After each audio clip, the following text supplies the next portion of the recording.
Olá, tudo bom? Como eu propus no vídeo anterior, que tal a gente falar um pouco sobre a teoria da comunicação? Se você me acompanhar até o final deste tema, você vai compreender o que é a interdisciplinaridade na teoria da comunicação. Vai entender melhor o que é a realidade, conhecimento e linguagem. Saber mais sobre a perspectiva da dimensão significativa. Vai saber sobre a comunicação como prática interativa de um ser humano na produção de sua historicidade, através da linguagem. E ainda conhecer as correntes do pensamento semiológico, definindo-se, para tanto, as várias perspectivas de abordagem da relação realidade-conhecimento-linguagem.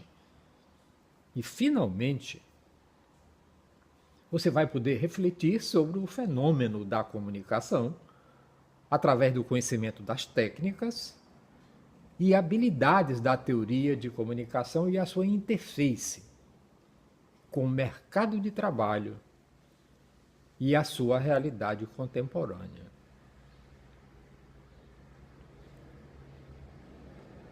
Como você vê, esse tema não é tão fácil quanto a gente imagina. Mas essa é a minha praia. E eu sou o Jonas Luiz da Silva, vírgula de Capuí.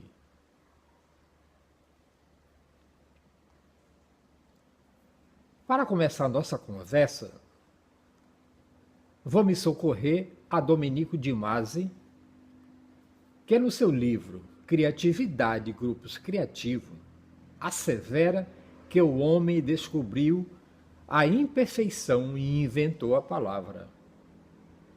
Em seguida, descobre os símbolos e inventa o além. Depois descobre a semente e inventa o estado. Ao descobrir o ferro, inventa o cansaço. Aí descobre a sabedoria e inventa o ócio. No passo posterior, descobre o purgatório e reinventa a si mesmo. Vem depois a descoberta da precisão e inventa a indústria. E finalmente descobre a criatividade e inventa o futuro.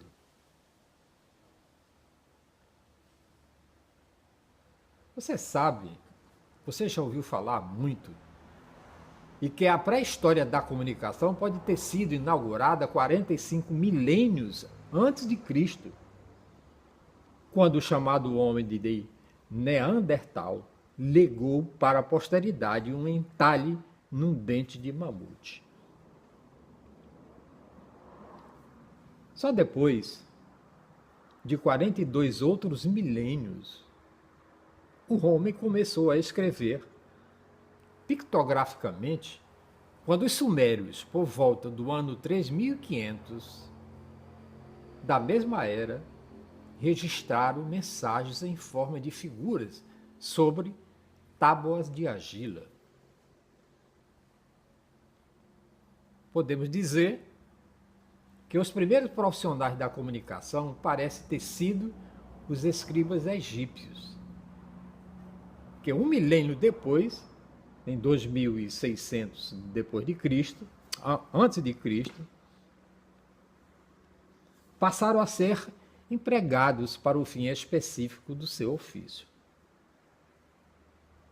Já naquela época, não era uma profissão fácil, porque não havia ainda o alfabeto.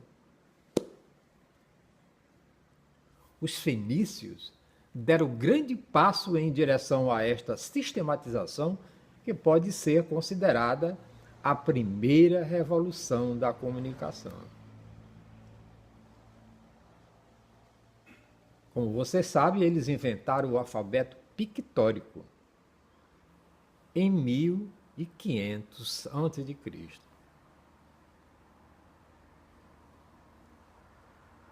Pouco tempo depois, em 1270 a.C., um erudito sírio criou uma enciclopédia. E com o alfabeto fonético estava completada a revolução. Ele foi inventado em 775 a.C. na Grécia. E o conceito de comunicação é amplo e pode extrapolar a esfera do humano. Não obstante, é da comunicação humana que tratamos e quando a gente quer aprender um pouco sobre teoria da comunicação.